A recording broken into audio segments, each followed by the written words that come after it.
Olá pessoal, tudo bem? Meu nome é Marinho e este é o programa Vida de Bicho.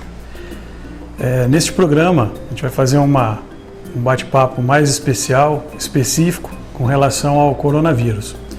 Há uma grande dúvida das pessoas com relação à transmissão dessa doença entre animais e seres humanos, ou entre animais mesmo, porque as pessoas, quando vê a carteirinha de vacinação lá do cachorrinho, está escrito lá corona, parvovirose, sinomose, enfim, e acaba gerando essa dúvida com relação ao animal, se ele tem ou não o coronavírus, se esse coronavírus também tem lá no animalzinho doméstico, aqui nos animais da APAS, nos animais que estão em vida livre, e é isso que a gente vai tratar hoje, nessa questão aí dessa pandemia do corona aí. Então a gente vai falar especificamente a respeito disso.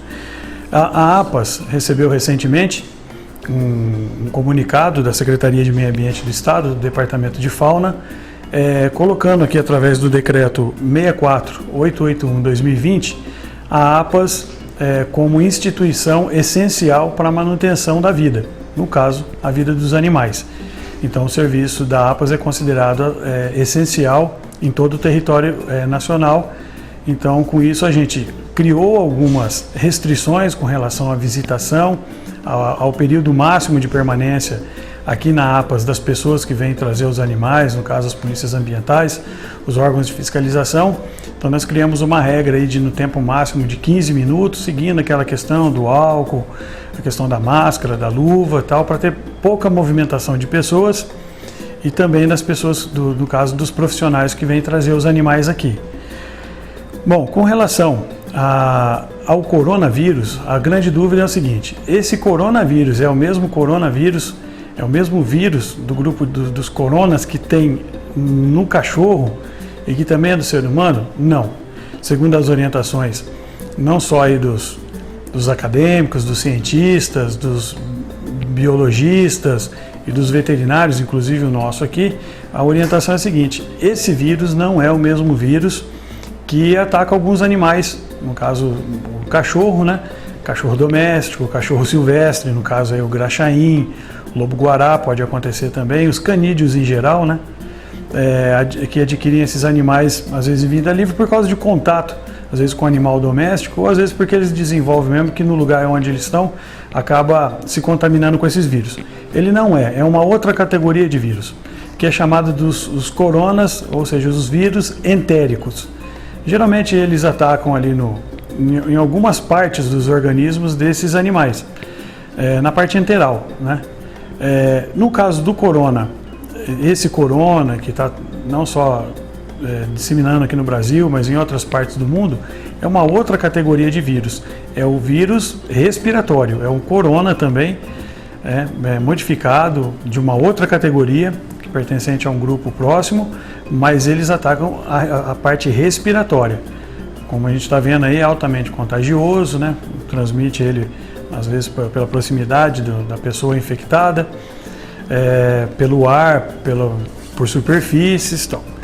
A verdade é o seguinte, que agora virou essa moda, né?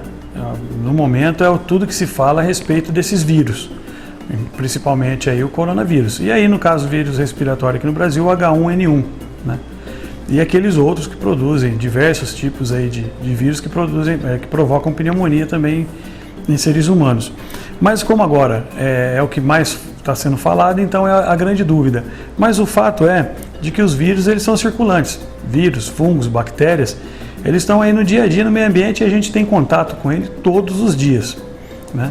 Então é nesse momento que agora parece que cai a ficha do ser humano, que ele tem que ter alguns cuidados com higiene, com vacinação, com manuseio de objetos, com aproximação de pessoas, né, infectadas. Mas no dia a dia, antes do corona, isso aí já acontecia. Como, por exemplo, aqui na nossa região já aconteceu casos, né, bem recentes aí do hantavírus, leptospirose, leishmaniose, né, que é uma doença que está chegando aí, erliquiose, a doença do carrapato, febre maculosa, enfim, sarampo, catapora, enfim, toxoplasmose. São inúmeras doenças que são controláveis por algum motivo que ainda não se sabe, está sendo estudado aí e tal, porque que esse vírus ele tem se replicado com mais velocidade e o epicentro onde foi, por quê e como aconteceu, de que forma surgiu, enfim. Isso aí vai levar ainda em torno de 6 meses, 1 ano, até 1 ano e meio para chegar em alguma conclusão. Mas o fato é de que os animais nossos estão livres desse tipo de corona, mas não estão livres de outras doenças. Então, quando você adquire lá um filhote, um cachorrinho, um gatinho, é importante você levar para um veterinário, né, para ele fazer a avaliação, fazer a vermifugação, que isso é extremamente importante. Às vezes até antes da vacina se faz a vermifugação, para que esse animalzinho ele esteja numa situação fisiológica perfeita para ele receber essa dosagem de vírus, que na verdade as vacinas são feitas com vírus mesmo, só que os vírus já modificados geneticamente, que ao invés de trazer um dano, ele acaba trazendo um benefício, né? Eles são vírus atenuados. Então é feita a vermifugação antes, a avaliação ali pelo profissional, ele vai ver peso, as medidas, a vermifugação, o estado de saúde, se os dentes ali já está para sair ou não, se já caiu, se já trocou o dente, enfim. Principalmente quando você pega um cachorrinho de rua, né? Às vezes você fica com dó e é louvável isso, mas você leva esse cachorrinho para casa e só vai tratando dele ali no dia a dia, sem levar para a presença de um veterinário, um profissional, um veterinário, para ele avaliar esse animal. Às vezes esse animal ele já está vindo com alguma doença ali da rua, às vezes com sequela de sinomose, enfim, inúmeras doenças, né? No caso do gato, toxoplasmose. Então é importante levar para um veterinário para ele fazer a vermifugação, a vacinação e o acompanhamento anual, né? Porque essas vacinas elas têm que ser reforçadas. E é o primeiro sinal de que esse animal está apresentando ali fraqueza, falta de apetite. Você percebe que está com uma diarreia que não corta, há muito tempo já ele continua, aquela diarreia está fétida, ou seja, cheirando muito mal, amarelada, às vezes até vermelha com um fiozinho de sangue, ou às vezes já totalmente preta, aquela fezes com hemorragia junto. Então pode ser uma parvovirose, uma doença mais grave, né? Ou até mesmo uma verminose bem severa. Então é importante levar para um veterinário para ele poder analisar. Nos casos aqui dos animais nossos, que são animais silvestres, antes até de coronavírus, a gente já tem uma preocupação com outras doenças que essa sim já foi confirmada, por exemplo, em macaco silvestre, macaco no meio natural, que desde o ano retrasado nós temos aí uma orientação de ter aproximação mínima de pessoas, por exemplo, nos viveiros dos primatas, em decorrência da contaminação em macacos por febre amarela e o Zika vírus, comprovado o Zika vírus em primatas, em macacos. Então aqui, né, todos os colaboradores, os profissionais que trabalham aqui mantenham a carteirinha de vacinação em dia, né, inclusive a vacinação específica de febre amarela, de raiva, é sempre feito o reforço, o teste para ver se teve mesmo a cobertura imunológica. Então, para quem trabalha aqui na APAS, precisa manter isso aí, assim como os veterinários também, né? Eles têm que seguir esse cronograma de vacinação, de tétano, enfim, 1001 doenças aí que eles podem se contaminar às vezes na sua mesa lá, operatória, na sua mesa de procedimento, ou às vezes um ataque de um animal, uma defesa de um animal, uma mordida, por exemplo. Mas, tirando a questão dos cuidados que nós temos aqui com febre amarela e Zika vírus em primatas, nós seguimos um cronograma de eventos, de atividades para fazer a prevenção para que não apareçam outras doenças. Porque isso aí é regra básica. Se você tem um animal doméstico ou um animal selvagem, um animal silvestre, que ele passa por uma situação de estresse, de desnutrição, o estresse por causa de muito sol, às vezes fica o dia todo no sol, no corredor, frio, toma chuva, verminose, seja lá qual for a questão ambiental ou às vezes mesmo no tratamento, uma situação de maus tratos, você faz com que esse animal ele não tenha uma saúde perfeita, vamos dizer assim. E esse lugar de estresse onde ele vive pode fazer com que o sistema imunológico dele fique meio abatido. Aí aquelas doenças que são corriqueiras acabam atacando e aí acaba trazendo um dano maior. Então aqui nós fazemos todo esse quadro de vacinação em algumas espécies, né, que são mais complicadas. Canídeos, por exemplo, a gente faz a mesma vacinação como se fosse feito num cachorro doméstico, né? Eu não vou falar as marcas aqui, Mas aquelas importadas, aquela mesmo que faz nas clínicas, né? Então faz no cachorro doméstico, mas aqui a gente faz também nos canídeos selvagens, Graxaim, cachorro do mato mão pelada, a raposa cinza, lobo-guará, todos eles têm um quadro vacinal em dia, porque eles tiveram, talvez, em um momento ou outro, contato com esses animais, às vezes até que andarilho, que está ali no meio da plantação de cana, às vezes numa estradinha, ou às vezes eram animais criados irregularmente em cativeiro e acaba vindo para cá, e aí tem que fazer a vacinação. Por exemplo, tartarugas, né? Às vezes tem aquela, e é um momento bom para a gente falar disso, às vezes tem aquela crendice popular de que se você criar um jabuti embaixo da cama, né, uma lenda urbana, uma simpatia, que se você cria um jabuti debaixo da cama de uma pessoa que tem um bronquite, que esse bronquite vai sumir, porque a tartaruga atrai para ela a doença chamada bronquite e a pessoa fica livre da asma, da infecção crônica, aguda, enfim, né? Isso daí é uma lenda, isso não existe, é o contrário. Na verdade, todos os jabutis, por ser um réptil, eles não têm um sangue quente como o nosso, o sistema imunológico dele trabalha diferente, precisa do calor externo para fazer todo o metabolismo.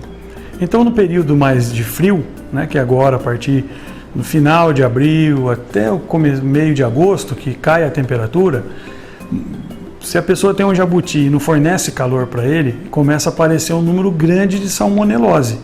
A salmonela, né, aquela que aparece no ovo, que causa intoxicação alimentar, enfim, uma série de outras doenças. Às vezes você cria na tua casa essa tartaruga com uma finalidade medicinal ou de crendice popular, enfim. Mas se você tem ela ali, seu piso é frio ou quintal todo calçado, você pode estar colocando no seu quintal uma coleção grande de salmonela. E às vezes a salmonelose provocada por jabutis e tartarugas, no geral, são salmoneloses severas, né? Então, às vezes, você está levando um tipo de infecção grave para dentro da sua casa. Então, réptil é complicado, né? Por causa dessa questão do sangue. Então, isso vale para o jacaré, para as serpentes, para os jabutis, entre outros répteis, lagartos, entre outros. Então, é bom às vezes acontecer uns momentos desse a nível mundial para cair algumas fichas, né, com relação à disseminação de várias doenças.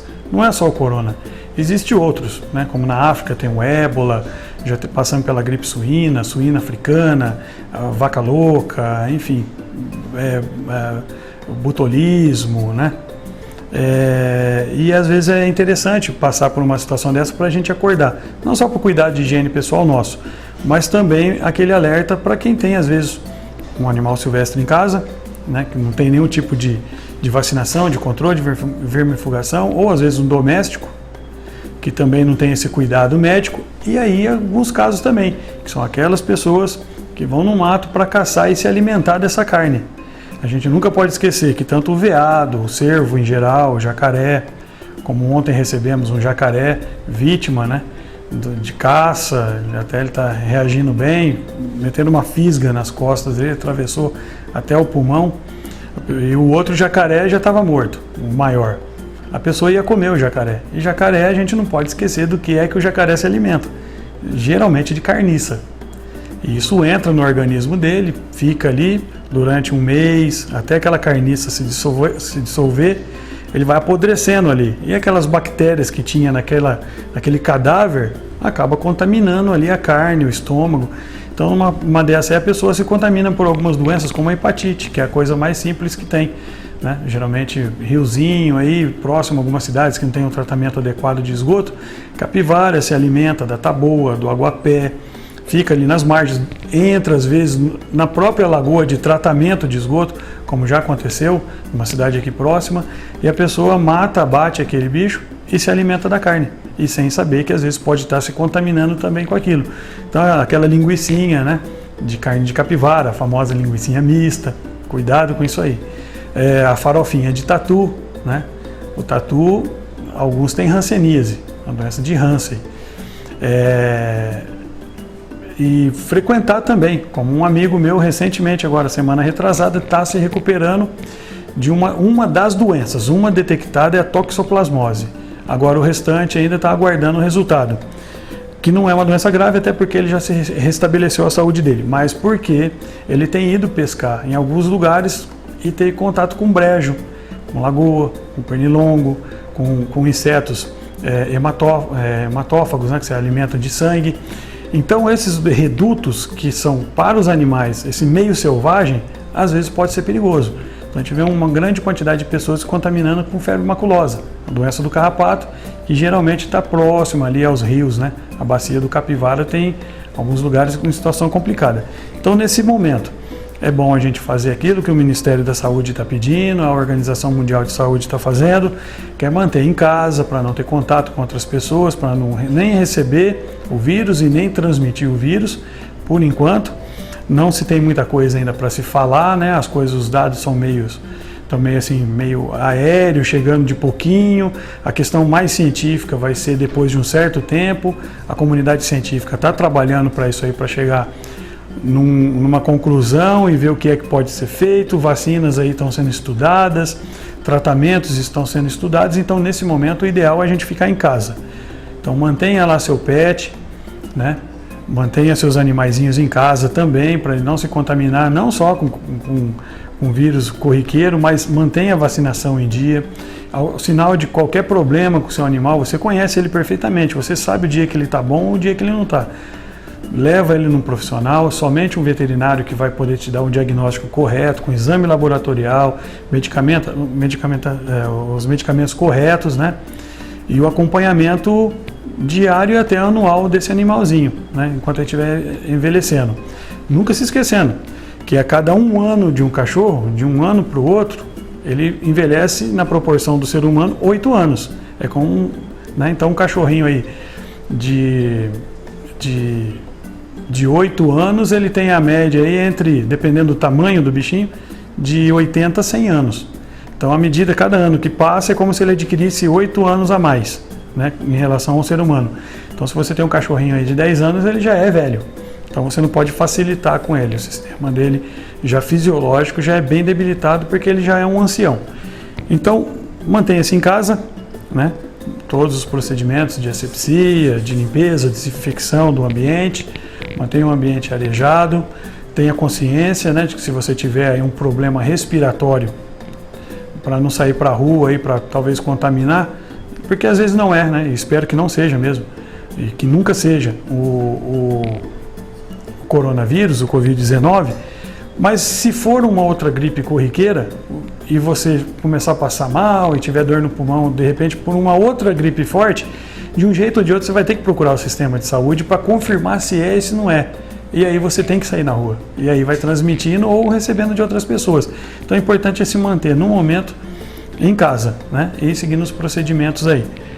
E tudo aquilo que tem na sua casa, que tem vida, manter também um ambiente asséptico, ambiente equilibrado, harmônico, sem estresse. O estresse é uma das principais causas de adoecimento de animais, tanto silvestre quanto doméstico.